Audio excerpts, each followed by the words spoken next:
Voluntary exchange will only take place if both parties perceive that they're better off. Sometimes these exchanges result in spillovers. We call these spillovers externalities.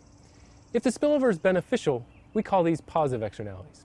If they're costly, we call them negative externalities. Let's talk about negative externalities for a minute. Imagine being a corn farmer and growing corn. What are the private costs that you face that help you determine how many ears of corn to grow? Things like fuel, seed, fertilizer. These are your private costs. But it turns out that every spring and summer, when you lay down the fertilizer, some of this flows into the stream nearby and flows into a lake downstream, oftentimes resulting in large fish kills. All those downstream, the fishermen, the recreationists, and the landowners, all incur a negative externality. There are three broad categories of ways in which we can address these externalities. The first is taxation, the second, regulation, and the third is by using property rights and the coast theorem. Let's talk about these individually. First, taxation. Economist A.C. Pigou first suggested that we could impose a tax on the producer that would reduce the amount of production of whatever good is that's producing the negative externality. The benefit of this, of course, is that we would reduce the amount of negative externality being imposed downstream.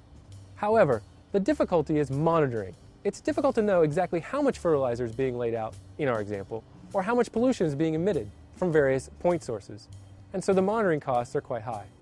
The second way that we can address externalities is through regulation. There are many examples, let me name two. One is through technology-specific methods. This is where the government requires producers to use a certain technology to reduce pollution or emissions. The benefit is that monitoring costs are quite low. You don't need to have somebody out there constantly monitoring the amount of emissions because you know that technology is present and working. The downside is that it reduces the incentive for firms to find innovative ways to further reduce their emissions. The second of these regulatory methods is by simply restricting the quantity produced, either of the output or of the pollution being produced through production.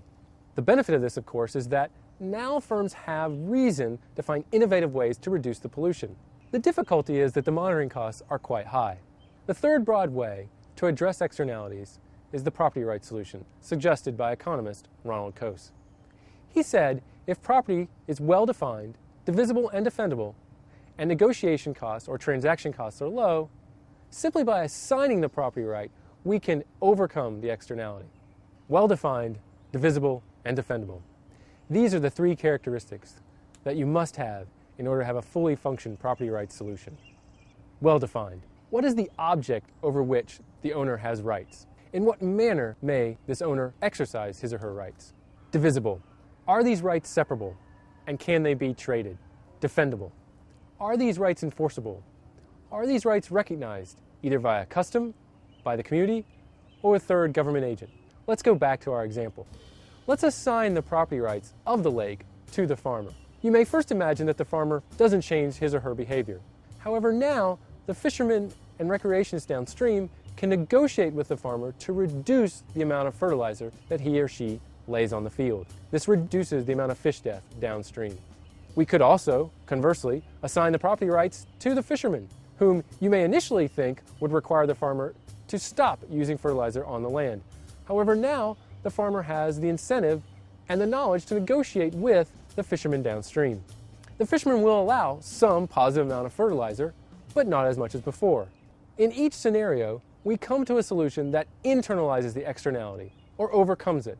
The fisherman and the farmer now know the cost of the externality and are able to negotiate in order to overcome it. The benefit of this to other regulations is that the monitoring costs are very small. Not only that, there's an incentive for either the farmer or the fisherman to find ways to reduce the negative impact on social welfare. Coase theorem overcomes these monitoring costs by using local information that is not available to an agent determining the taxation or regulation.